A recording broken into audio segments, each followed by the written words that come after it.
Let me say that we're delighted to be joined by Holly Eaton, who you can see has joined us, who's the Eco-Diocese Officer at Arosha, UK.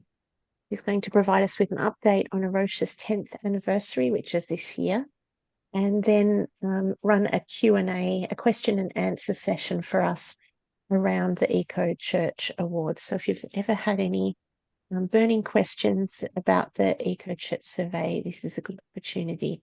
So I'll hand over to you, Polly. Thank you and welcome. Thanks, Sharon. It's so lovely to be with you all. And I think I met some of you probably over a year ago on a similar one of these meetings. It's really lovely to be back. So yes, I can certainly give an update on the Eco Church anniversary plans and do a very whistle-stop tour through the survey.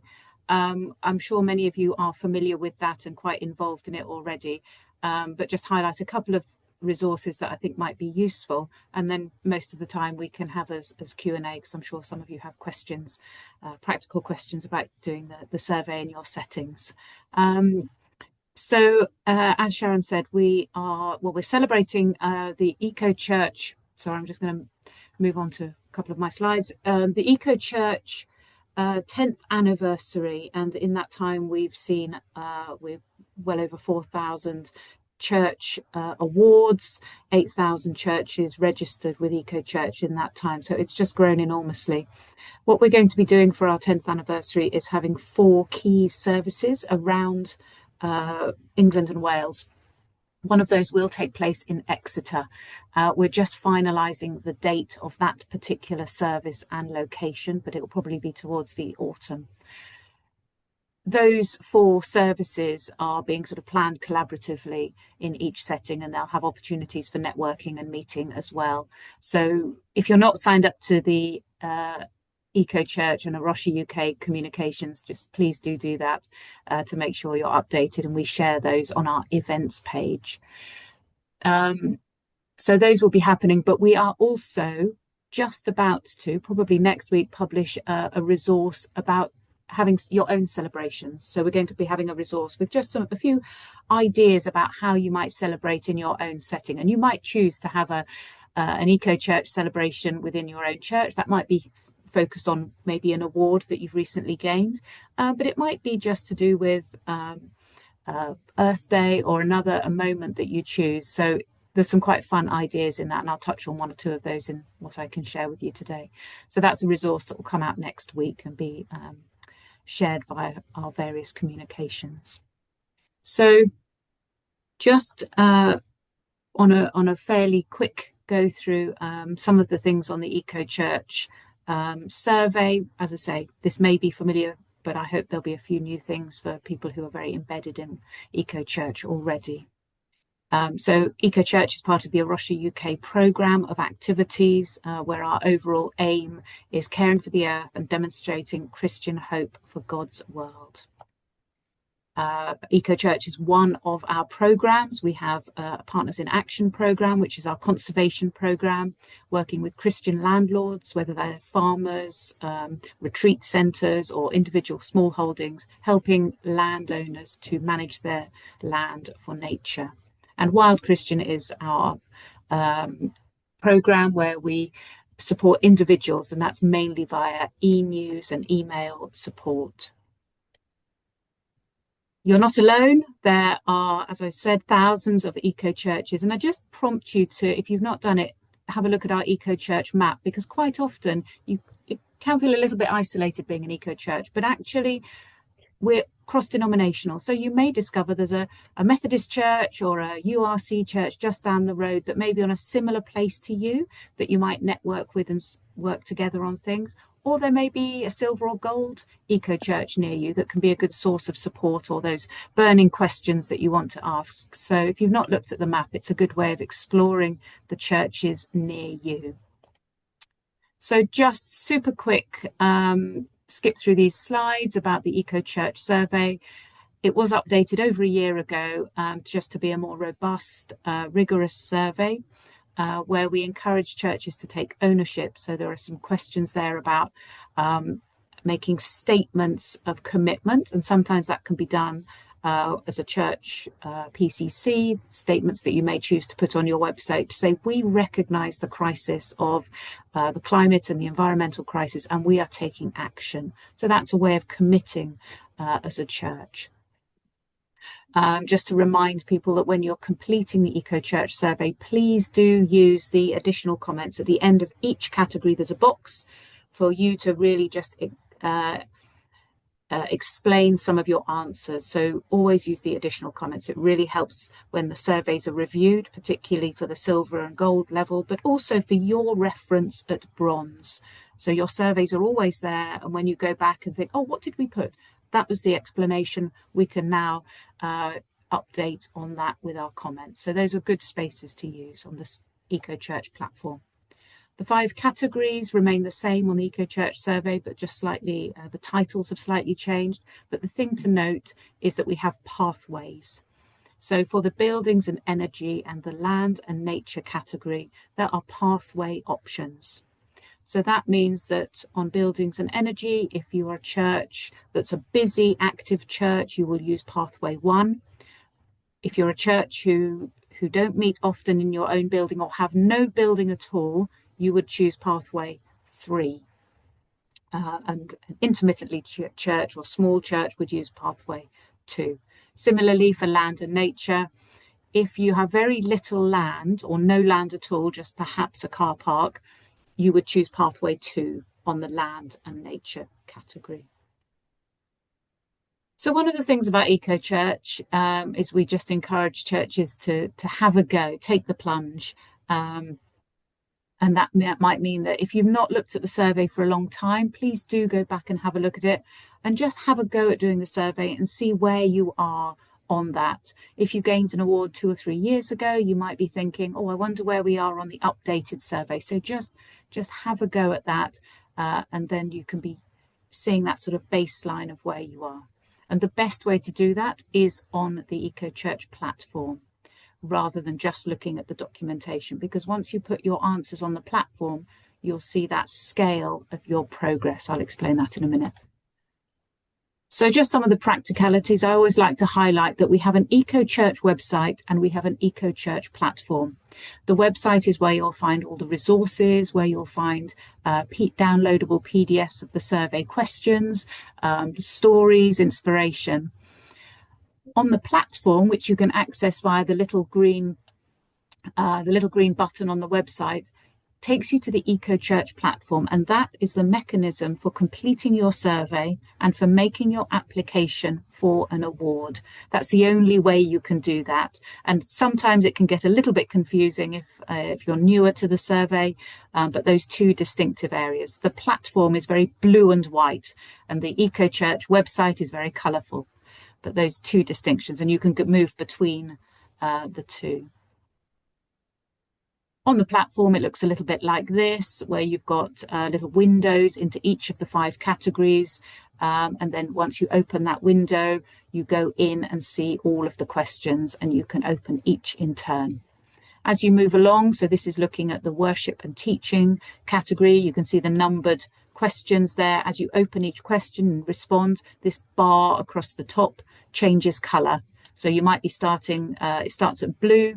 The person who's filled in this survey has only answered 3 questions and actually already reached the bronze threshold, because they've obviously had a positive answer to each of those questions. But as you go through, that bar changes according to your answer. So it's a good way, as I say, to get that gauge of where you are.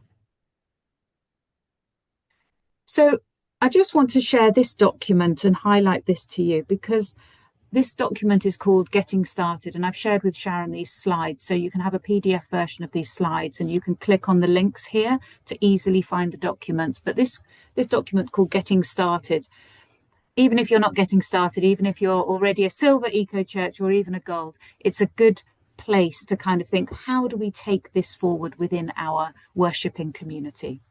So I mentioned already about taking ownership. That's that kind of collective. How are we going to do that? Maybe a conversation at a PCC, maybe a few interested people starting to form an eco group. And if there are not enough interested people in your church, maybe that's where you might meet up with some nearby neighbours. and just to take slow, steady progress. What we really, Eco Church is not about getting lots of things done and ticking boxes. It is about that slow, steady progress to embed this appreciation of God's creation within the life of the church and the practices of the church. So take your time, think about what's realistic as first steps and what might be steps you might do over the coming months or even years. So don't wear yourself out at the beginning. Take slow, steady progress. One of the things we like to suggest is that you use the questions on the survey as a prompt for action. Once you've had your first go at doing the Eco Church survey, you might think, oh, look, we're nearly at silver in community and global engagement. That's clearly an area where we have some strength. What are some of the other actions we can take to make progress in that area? So start where you're already doing well and use the questions as a prompt for action. This little illustration here is a chapel I went to a couple of years ago. I actually went for my nephew's wedding. And as preparation for the wedding, we were told that we could not use confetti. We could only use rose petals. There was no paper or artificial confetti allowed. This little church is a bronze eco church, and they'd just chosen to make that one rule for the weddings that were happening in their church. They're a tiny little congregation, less than 10 people. They met only once a month in their church for a service, but they had about 50 weddings a year. So they had a huge impact with that one little rule. And obviously, if you think about all of those weddings, all of the family and friends who came along, all the florists who came, and that impact had this ripple effect. So sometimes we can have great impact with maybe one simple change. I'm not suggesting that it's a simple thing to change, but I'm just saying that, that the impact can be there. And so that was just a prompt, thinking about sustainable flowers, thinking about what they might be relevant in their church and the effects of that. Collaborate. I've mentioned reaching out to other churches, but there will be other groups in your communities, towns, rural settings that are great to collaborate. I've heard you just chatting about the RHS information. There will be community groups, groups interested in wildlife, groups interested in sustainable energy in your communities. Do reach out and find out what is in your community and use their knowledge and involve them. This photograph is from a little mapping exercise that was done by a church who invited relevant other groups in their community to a day where they were exploring what's happening already in their town. And they used the map and they put post-its on the map to say, well, we're an allotment group and this is what we're involved in. We're a parents for the future group involved in this town. That means that we work with parents interested in sustainable futures. They hold clothes swapping, book swapping events. And there was this connection of finding out what was going on. So the church doesn't have to do all of it. There can be some collaboration and working with others. This is an example of a collaboration from the town where I live. We got together as churches to do a Loving Earth project. This is a Quaker initiative centered around textiles. And the way that it operates is that you can borrow some of these beautiful textile panels to have an exhibition. But what we did was choose to have a sort of launch of what is it that we love in nature. And we had an opportunity to talk. We talked about making our own panels. We went away to our different individual homes or there were some crafting groups that met regularly and created a set of panels. And then we had an exhibition a couple of months later. So it was a kind of catalyst for us talking about nature, climate and our environment to create an exhibition that sparked conversation. So it was a way of doing community and global engagement, but in a creative way. Again, we didn't have to invent all this ourselves. There are resources out there to do projects like this. There are loads of resources and tools out there. So Eco Church, we have lots of great resources, lots of great PDFs on our resources page for you to look at and explore. But there are so many other organisations as well. And many of these you might already be tapped into. You might be involved with Fair Trade. You might be connected with Green Christian or Churches Count on Nature, which is the citizen science activity in June. But just as a reminder, there's lots and lots of great ways to get a bit more information, but also pick up things that have already been written or used that might be relevant to your setting. Okay, I've probably gone on a bit too long there. So those are just a few things I want to highlight, and just this one more document that we've got coming up or just been published, which is called Being an Eco Champion, with a few more links. Sorry, I overran there a bit. I was losing track of time, Sharon. I'm going to stop there. And as I say, these slides are going to be shared with you. So a bit of time for questions. I'm sorry, Sharon, I've overrun. Oh, no worries, Polly. Thank you very much. That was all really useful. If anyone has a question for Polly, if you could raise your hand.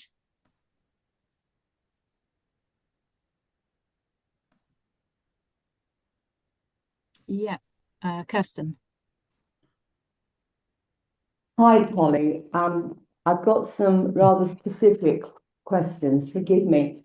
Yeah. I was mentioning earlier that I'm helping my rector to fill in the questionnaire for another church. My own church has a silver award at the moment. We are a tiny rural church in the middle of a field, and I was pleased to see that the questions, by going down the right pathway, are they more recognise things that are not applicable, and I found that very helpful.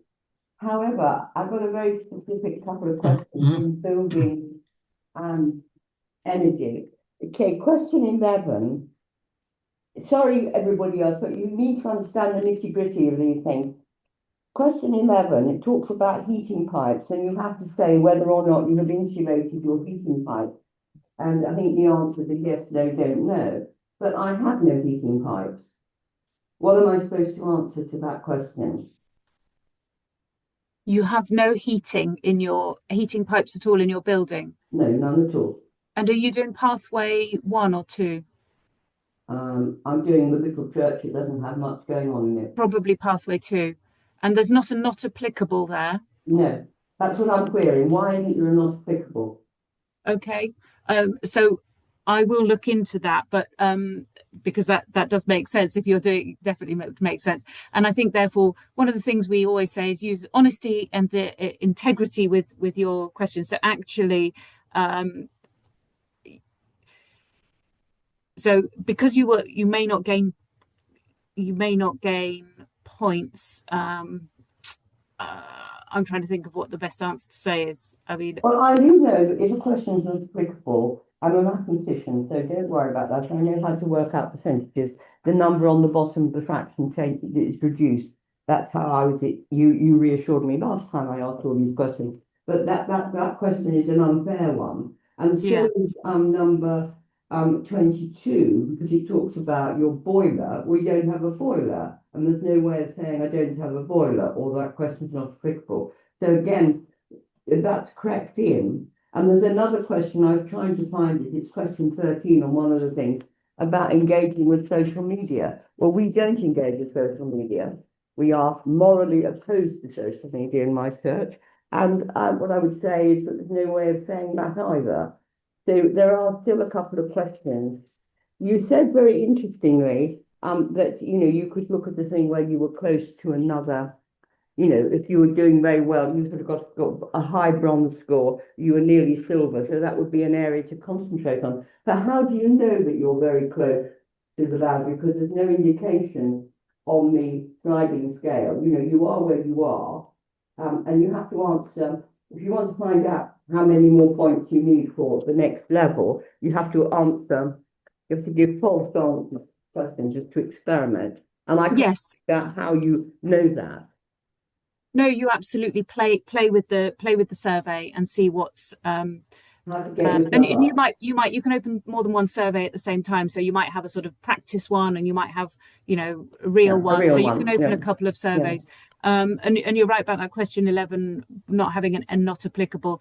And if it's crucial for your answers, that you may wish to put yes, and then say give your explanation in the Right. extra So what comments. you should do is answer those questions positively, but then put an explanation into the box at the bottom. So I Yeah, would say, yes, I have insulated all my heating pipes, but yeah, actually I don't have any.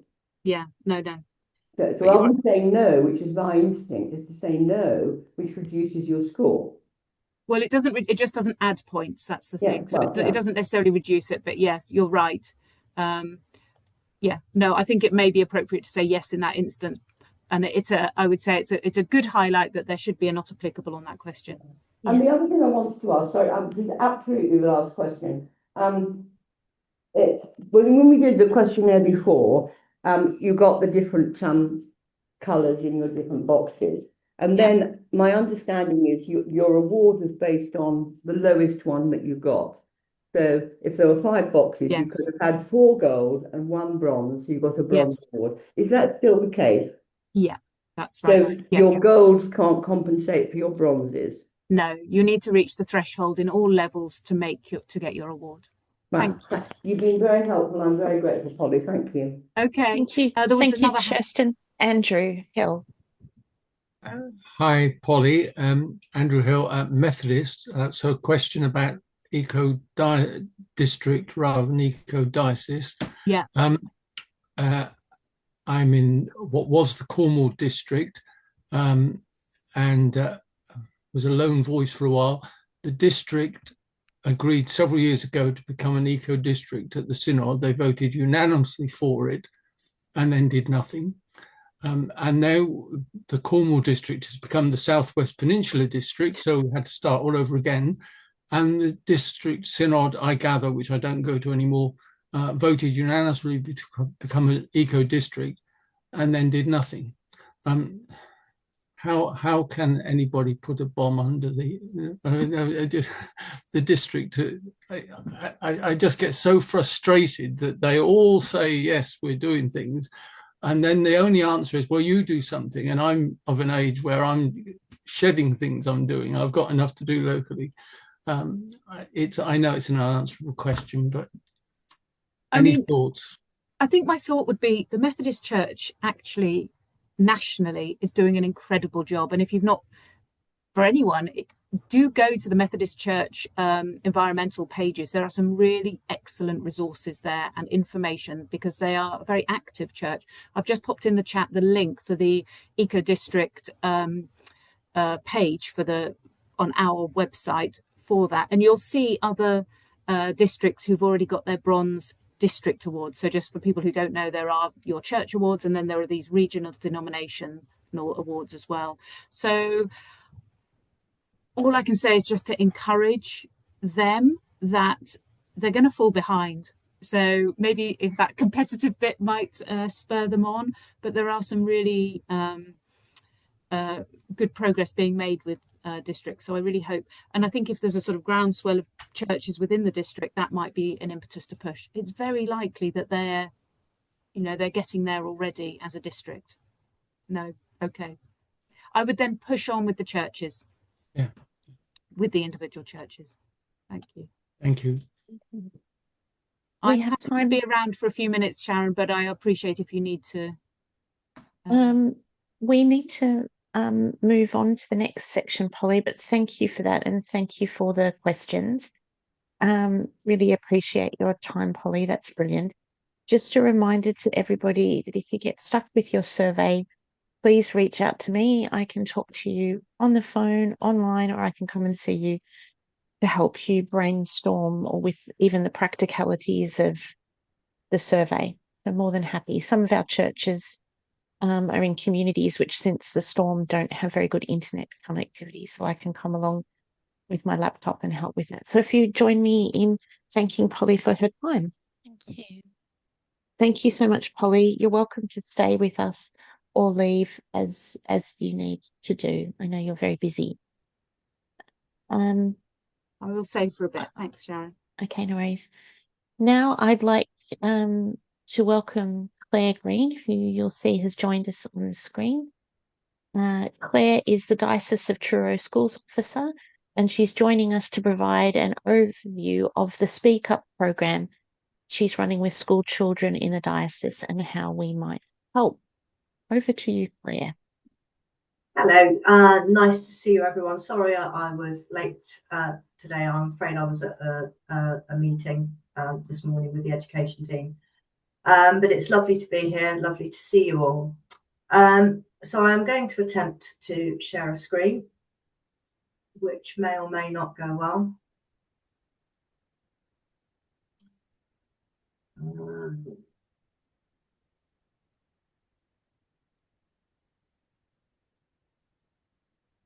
No, that's not what I want to share.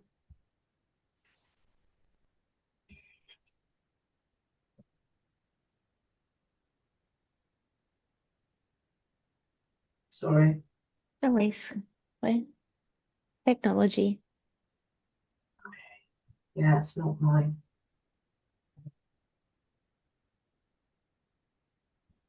Try that one. Thank you, David. See you next time. It's working, Claire. Is that working? That's really good. Yes. Okay, I can't see any of you, but that's fine. So, in the diocese, we talk about cutting carbon, cherishing creation, and speaking up. That's really our strapline. And I felt last year we had done quite a lot with encouraging school children to cut carbon and cherish creation, and we've done lots of work in our schools with that. But one thing I felt that we hadn't really addressed was enabling young people to speak up. Now, as you may or may not know, most of our schools around the diocese have got an eco committee. This is a group of students within the school who lead on all things environmental in their school. And I wanted to build, if you like, a super eco committee. So I invited schools to send me 2 children from their eco committee to build a team that would then do some work and some training on how to speak into things that are going on. I think it is so important to listen to children's voice. That's obviously my teaching background, but the more I work with young people and the more I talk to young people, the more I realise how much more they know about the environment than we give them credit for. And in fact, they know more about what's going on with the climate crisis than many adults that I talk to. So it's really important that we listen to them. Apart from anything else, they are the future. The planet is going to depend on them, and they're going to be around, well, a lot longer than me for a start. So I think it's really important that we listen to the children. So a month ago, I met representatives from about 12 different schools, all eco committee members, all children who have worked during this academic year in their own schools. And we decided we were going to do a little bit of training on how to speak up. So the aim is to get children speaking to the local authorities, to the county council, to their MPs, and also to people within our diocese, because these are all church school children. So they are the children of the diocese's church schools. So it's really important that they talk to the people in charge there as well. So at our meeting, we talked a little bit about the kind of adults we could talk to. Who is it that makes the decisions? We did a little bit of training on which adults will make decisions about what. So a lot of children, you ask them who's in charge in the country, they'll say the king, and then they will write to him to ask him if they can have more bins in their school. So it's kind of unpicking those misconceptions of children that one person can solve everything, and talking to them about the different types of people and the different things that they're in charge of. So we did a little bit of work about that. We divvied up the people that we had in mind to talk to, and each school within that committee chose an adult that they were going to write to and ask them to meet.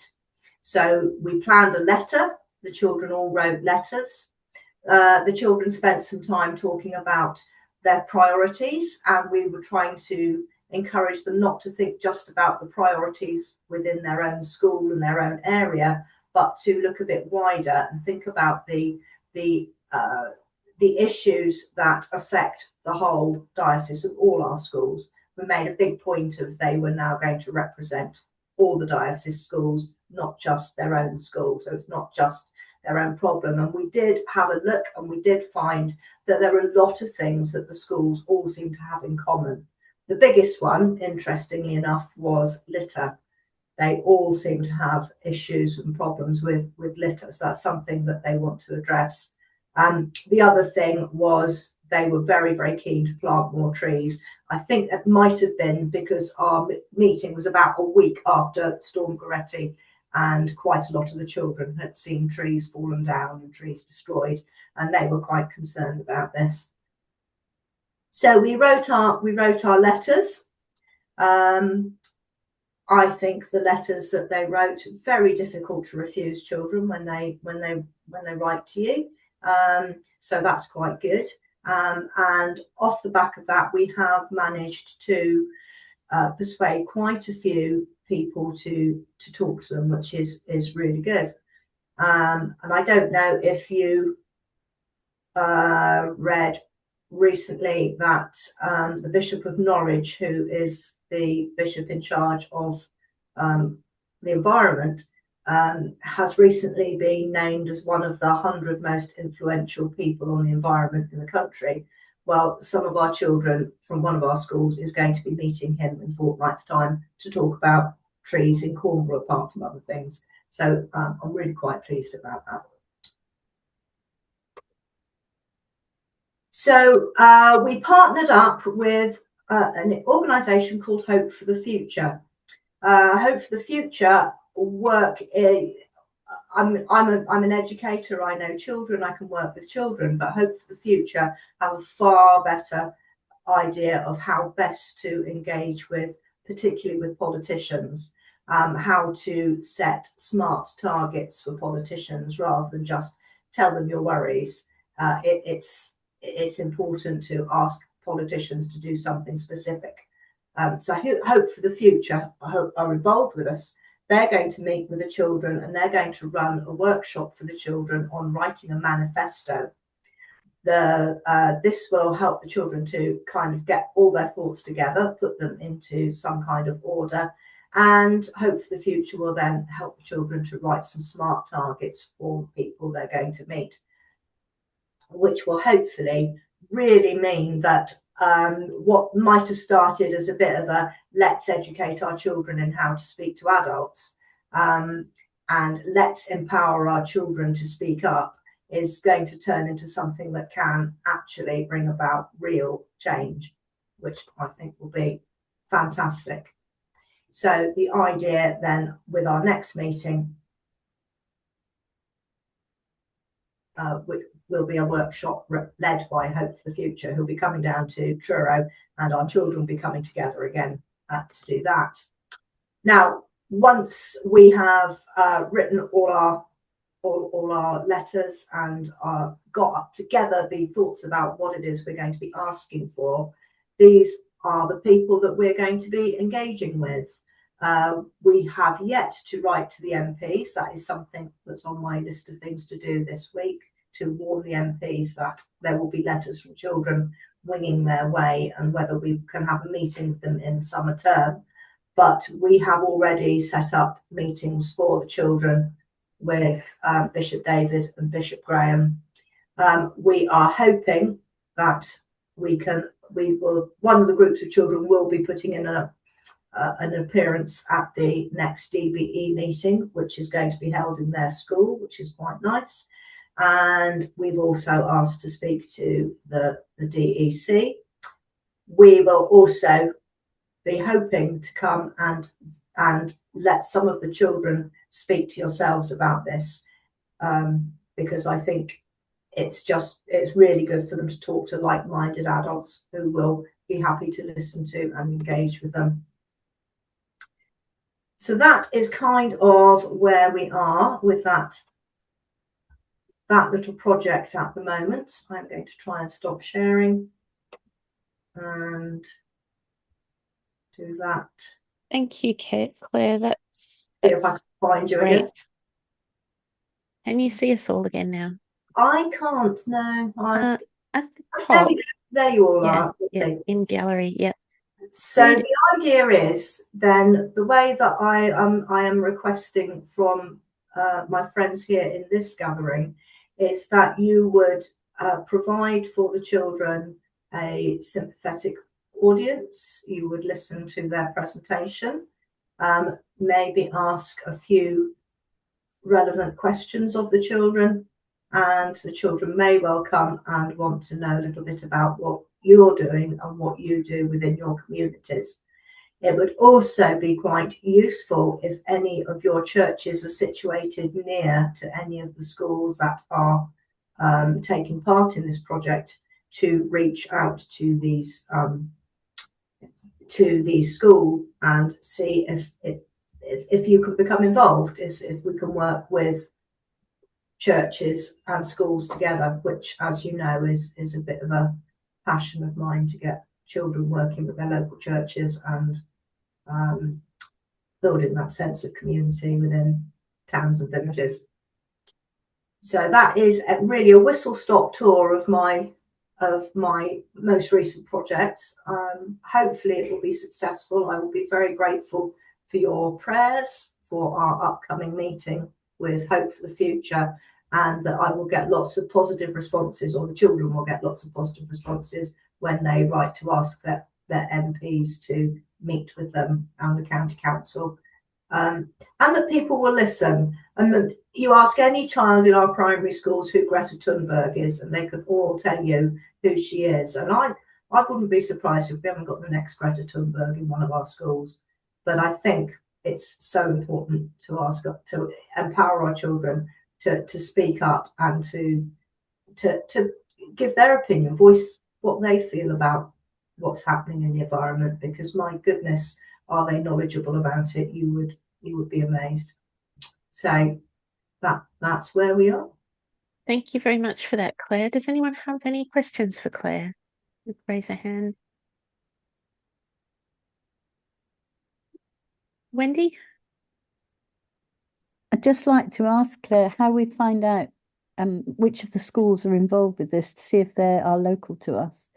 Have you got? Absolutely, I will. I have a list, and I will circulate that. Send it to me, and I'll circulate it. Thank you. Thank you, Claire. Claire, do you have a sense of what sort of time, when in the year you would like this group to meet with the students? It will be during the summer term, I'm hoping, sometime during the summer term. So there is an official letter coming to you from the children. And once we've done that, we will, it'll be sometime, it'll be between May and July. And if you can give me a date or two that you might be willing to listen to the children's presentation, then I'll negotiate with the school. It will be a very short presentation. Children don't talk for very long. But of course, I'm sure we'd love to have them join us. It would be really exciting. I'm just working on the program ahead, so I just want to make sure that I hold space for them. Julia. Sure.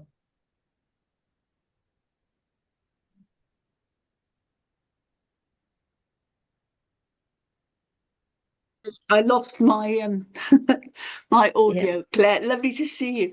I'm just thinking that it might be a lovely opportunity. I know Claire's been involved with the annual Creation Care Service before, but it might be a lovely opportunity there for bringing the group into the annual service this year, wherever it is and whenever it is?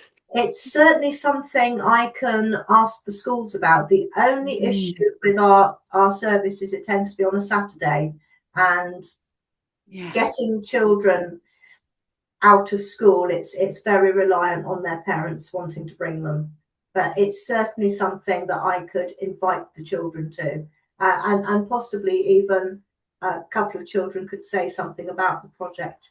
I'll see if there's, once we know where it's being held, I'll see which of the schools is closest. It's at Luggan, Claire. Oh, of course it is. Of course it is. Sorry, Helen.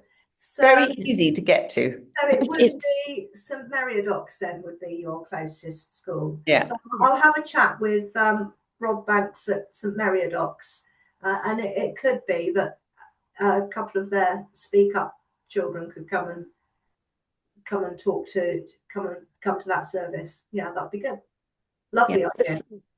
Thank you very much. This service will be Saturday, the 3rd of October, St Luggan at 3:30 p.m. So we'll make sure that that's in the newsletter. So I would ask you all to join with me in thanking Claire for her very inspiring presentation and project. Thank you so much, Claire. Thank you. You're welcome to stay with us or leave as you need to. I know that you're very busy. I think Claire Chipman might have had her hand up then. Sorry, to speak to Claire. Am I right in saying that? I was just going to say that the count in the churchyard is begging to be shared with the school. Yeah, absolutely. I agree, and I'm trying my best to get schools to engage with churches and vice versa, because I think that is something that I'm regularly sending out to schools and saying, this is going on, this is something you might like to be involved in. Thank you very much, Claire. Thank you. Well, both Claires.